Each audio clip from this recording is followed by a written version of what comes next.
Tan, tan, tan, tan, tan. He climbs a tree just like a vine. Look out! Here comes the Spider-Man. Well, hey everybody, welcome to the Amazing Spider webcast, issue 21. We're staying right on track with our normal publication schedule of one show every 6 months. So it should, I'll pass this on to my children's children. But actually, I guess one show every 2 months, we're going to fall drastically behind the publication. Really, the only hope for this show is that not only does Spider-Man stop publishing, but retroactively depublishes some things that were previously published, using a sort of eternal sunshine of the spotless mind. I'm not saying that Marvel has to do that for the sake of this one podcast, but if they did, there'd be one person who I wouldn't even appreciate it. To be honest, I don't think getting this podcast out on a more regular schedule is worth stopping publication of a great book. Anyway, issue 21.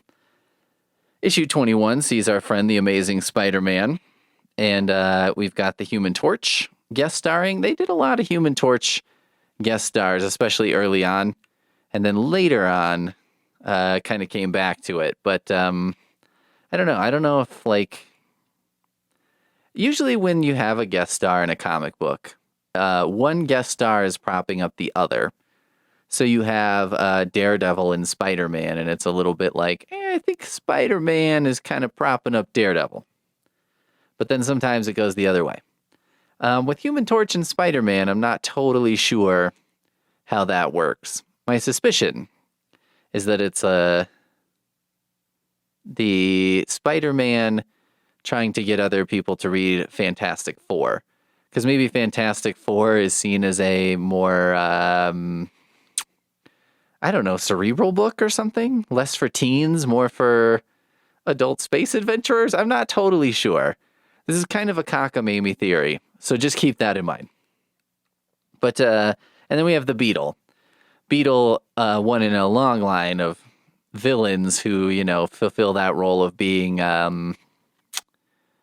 not... the villains who never caught on. He's a tarantula, for example, who it's like, I'm not really sure why Dr. Octopus caught on or why Sandman caught on and the Beetle didn't. But here we are. And that's the fact of the matter. Where Flies the Beetle is the title. This has one of my favorite openings in a comic that I've read in a very long time. And it's a excellent Spider-Man opening. When a man has finished his prison term, he must be set free to take his place in society again. Even such a man as Abner Jenkins, better known to various law enforcement agencies as the Beetle. Now here's the part I love. This is Abner. He's got two giant sacks, and he's walking away from, I guess, what's a prison? Looks like a medieval castle, but fine. And he says, they had to give me back my Beetle equipment. There's no law against a man owning an armored costume. Which, I will admit that I wasted some of my time, and yours? Nah, just mine, looking up whether or not there were laws, and I tried to look for this, is it illegal to build an Iron Man costume? And most of what I found was, copyright stuff, which I was like, I think if you built an Iron Man costume, copyright would be the least of your concerns. Really, right? What's Marvel going to do? Because if Marvel was like, hey, you need to stop flying around in that actual Iron Man suit, I'd be like, make me. Build your own Iron Man suit and make me, I guess. Is this how War Machine comes to be in real life? I don't know. I gotta say, too, I would think that if Marvel did that, that would be an extremely unpopular move on their part. Someone invented an actual Iron Man suit, and your response to that is, we gotta put a stop to this.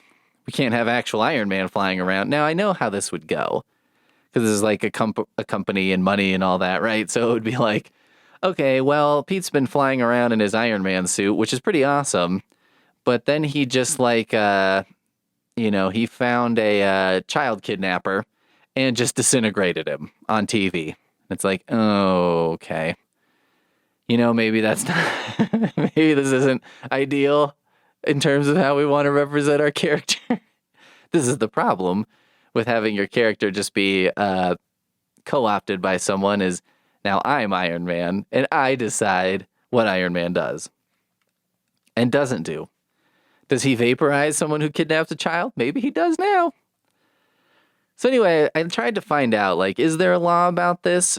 Because this seems like what we refer to as the Air Bud clause, which is, in Air Bud, there's that moment in the movie where it's like, there's no rule that says a dog can't play basketball. And it's like, yes, I imagine that's correct. However, I also imagine that, while there's no law against it or specific rule against it, I would think there's probably some rule that you could make. For example, a high school basketball team, they all have to be in good academic standing and a student of the school that they're playing for or some other school. You know what I mean? I think the ref in Air Bud is the true hero of whatever, because he was like, this certainly is against the rules. However, I'm a high school basketball referee. This isn't the NBA.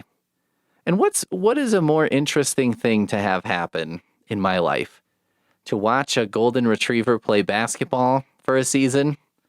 Or to enforce the rules correctly and say, dogs are not allowed to play basketball? I know the answer. I know which one of those two things is. If I'm sitting in the stands and a dog shows up in high tops and a jersey, I want that dog in the game. I don't care what else. I don't care if that dog steps on my son's face to dunk. That would be fine. I'd be like, son, you did a good thing today. You did something more significant today than you would have otherwise. It's fine. Don't worry about it. So anyway, I tried to find out if there were any specific laws that say you can't build an Iron Man suit and fly around, or a Beetle suit, for example. But I couldn't look up Beetle suit because no one, what even? I couldn't find a whole lot. Now you'd have to register with the FAA, I think, to fly. And there's some, I think most states have laws against what they call unusual weapons.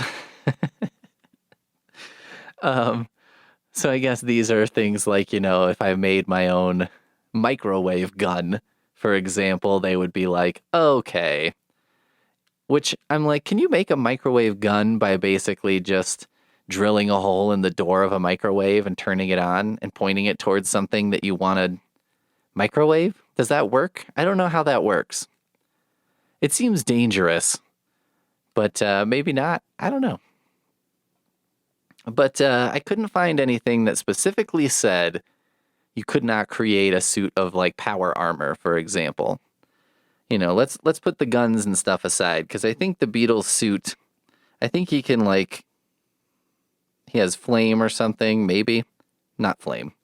He has suction hands. He has wings that he sort of uses as weapons, but I guess that'd be like outlawing a hang glider, right? Because you could hit someone with it. But I did find interesting the sort of assertion here of, they had to keep my suit for me and give it back to me as soon as I was out of jail. So it's well, hold on. If you used it in a crime, if I stabbed someone with a knife, I guess technically that knife is still my property, but are they required to keep it for me? Is that seems unlikely. To put it lightly, that seems highly unlikely, ranging to impossible. But anyway, I just love it because it's they could have written this so that he has a suit stored somewhere. He paid off some cop to hide it for him. Any number of things that are more plausible.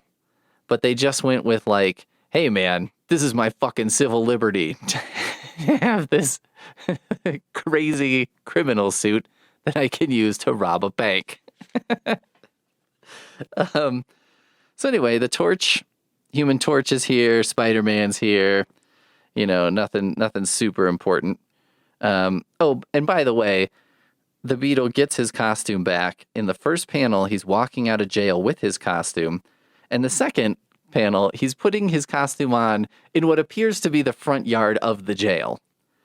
So he makes it like 50 feet before, and you gotta believe somebody's in that jail watching him walk away being like, well, I don't know how hard we're playing we rehab prisoners game, but that is a check in the did not succeed column. I mean, he barely made it out the door before putting on his supervillain suit. So this is not a good sign. And apparently the Human Torch busted him before and humiliated him, This is how also all super criminals take it real personal. They're like, oh, the Human Torch defeated me, so now instead of like robbing banks or whatever, it's become my new goal to defeat the Human Torch. And I'm like, no. Don't take it personal, man. The Human Torch doesn't care about you. Just go back to the banks. You'll be fine. That's what you want to do. Isn't that what you wanted to do with your life? Let's do a values sort. Okay, so Human Torch is out with a lady, sees the Beetle's out, so he flames on and flies away. Spidey's on the scene because he was studying or something and was bored. So he's like, I'm going to just take a look around. So, also, this is one of my favorite lines. Let's see, where is Doris? Johnny Storm, Human Torch, sees that the Beetle is out of jail, and he's out with a girl named Dory/Doris. And she says, but that doesn't concern you. He'll probably fade into obscurity. And then Johnny Storm takes off. But I was like, he'll probably fade into obscurity. Oh, Doris. Doris is the Cassandra of this situation, the prophet that no one will listen to. And Doris was right. The Beetle will probably, most likely, fade into obscurity. Seems likely. So anyway, they're both running around, and basically what ends up happening is Human Torch is out looking for the Beetle. Spider-Man is just kind of running around, and the Beetle is looking for the Human Torch. So what the Human Torch doesn't know is that the Beetle begins following him, because he's like, now I'll get him. I'm going to follow him, and he won't know. And then Spider-Man is just there. I don't know, because it's a Spider-Man comic. So Human Torch gets back home. Doris is there. And she's pissed off at him. And this sets up what is a great sort of, if there was a superhero sitcom, this is a great setup. Where basically she's like, every time we go out, you go flying off as the Human Torch. And he's like, okay. And they make a deal where he's not going to flame on for 24 hours. No matter what happens. No flame for 24 hours. And you're like, this is Three's Company with superpowers. This is great, right? So then Doris is out shopping, LBS, and something happens. Her wallet gets, falls, or her purse falls, whatever. Okay, she gets crashed into by some guys. She drops a bunch of packages and also drops her wallet, but doesn't notice that she's dropped her wallet. Peter Parker helps her pick up her packages. Peter Parker picks a peck of her wallet from the ground. From the pavement. Damn it. Shit.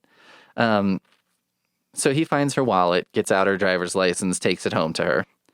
So she's like, oh, that's so nice. Come in and have a Coke. And so they're sitting there, and it's so great because it cuts to them sitting in the living room. And it just says, then for the next few minutes. So they're chatting. Peter Parker says, yes, I live with my aunt in a small private house a short distance from here. And I'm like, oh, Peter Parker, you're such a lovable nerd.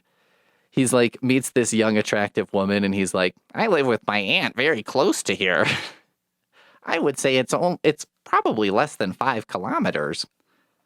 And she's thinking like, oh, he's so quiet, so soft-spoken and gentlemanly. He's a science major at school, and he's so cultured and down to earth. If only Johnny were more like Peter Parker. So then, Johnny Storm becomes jealous of Peter Parker, which is hilarious. And not hilarious because you're like, oh, he's also Spider-Man. I guess he's cool. So meanwhile, then the Beetle comes back in. So now we've got this set up, right? Johnny Storm's not supposed to flame on for 24 hours. He's also jealous of Peter Parker.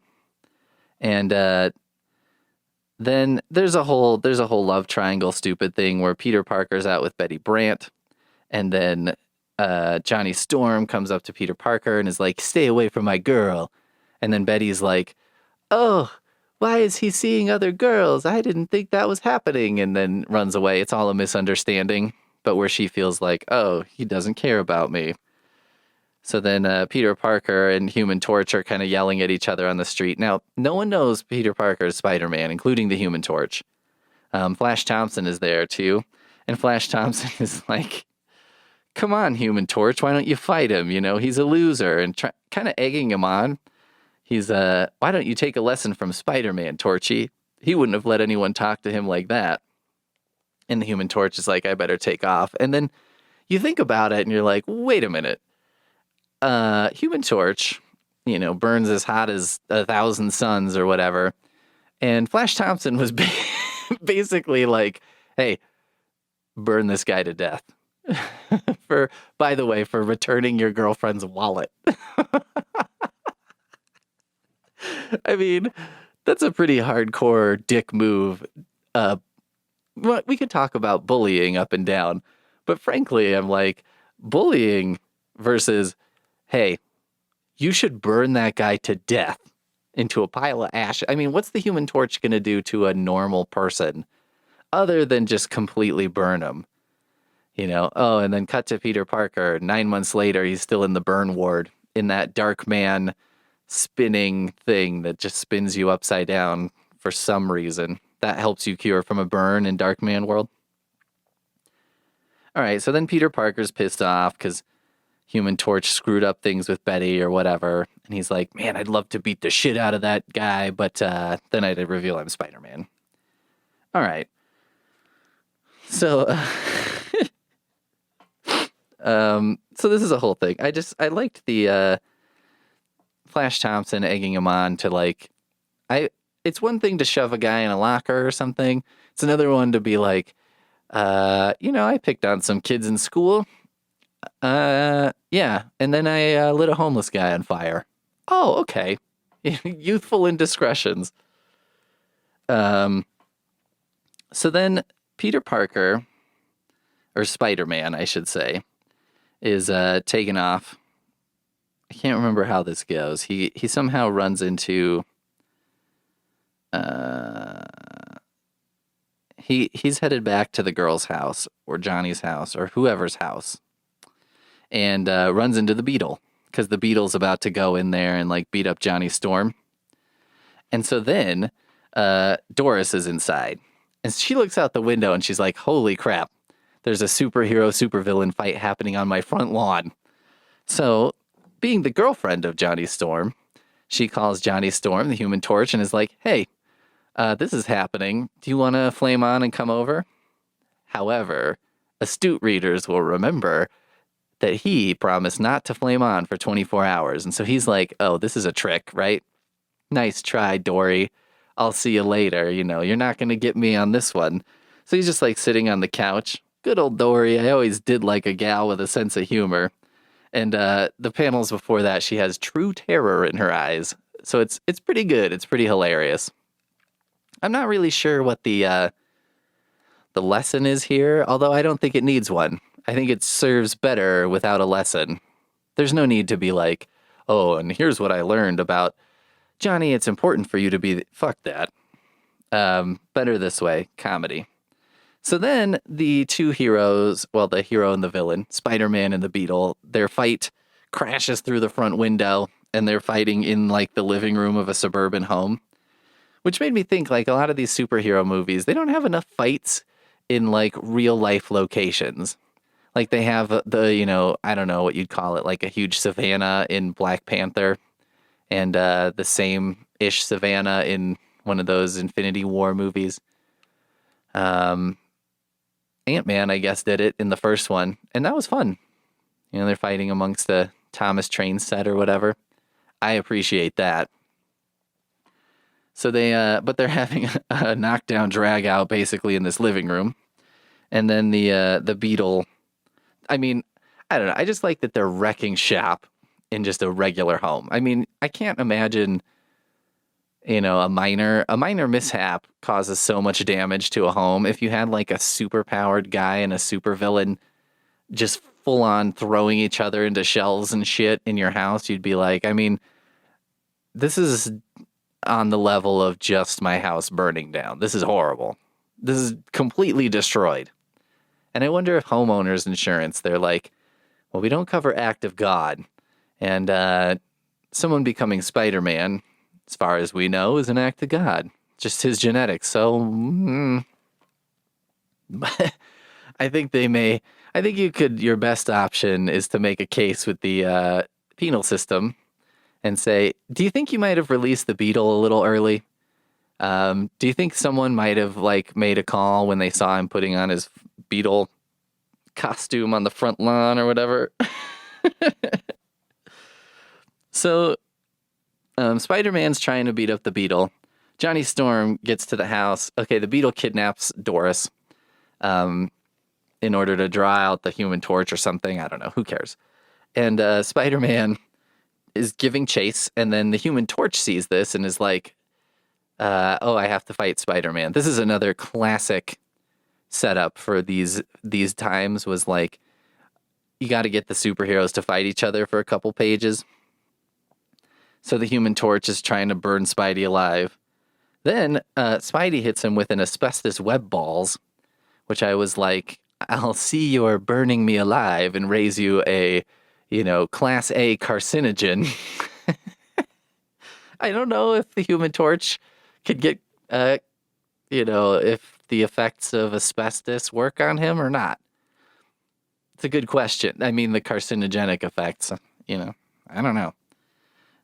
I mean, you can't give the sun cancer, I don't think. That you're going to have to listen to a different podcast for the answer on that. Who's that guy? Neil deGrasse Tyson? So they fight a little bit. Betty is calling, and Aunt May's like, oh, I thought he was out with you, blah, blah, blah. They have a fairly boring fight. Once all three of them are involved, it's not as fun. Also, they're not destroying a suburban home, so I don't find that as good.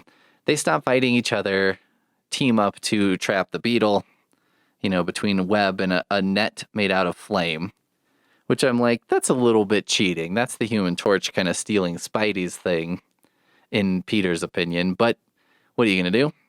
They save the day.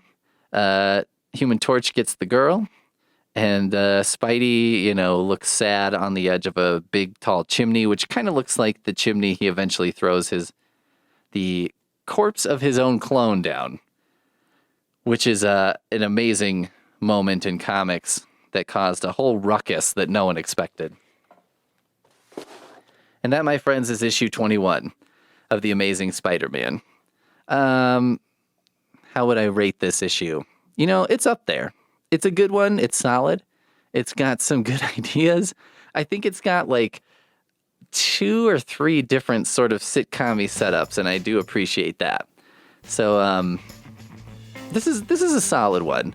If you're gonna skip around and just read a issue here and there, 21, put it on the list.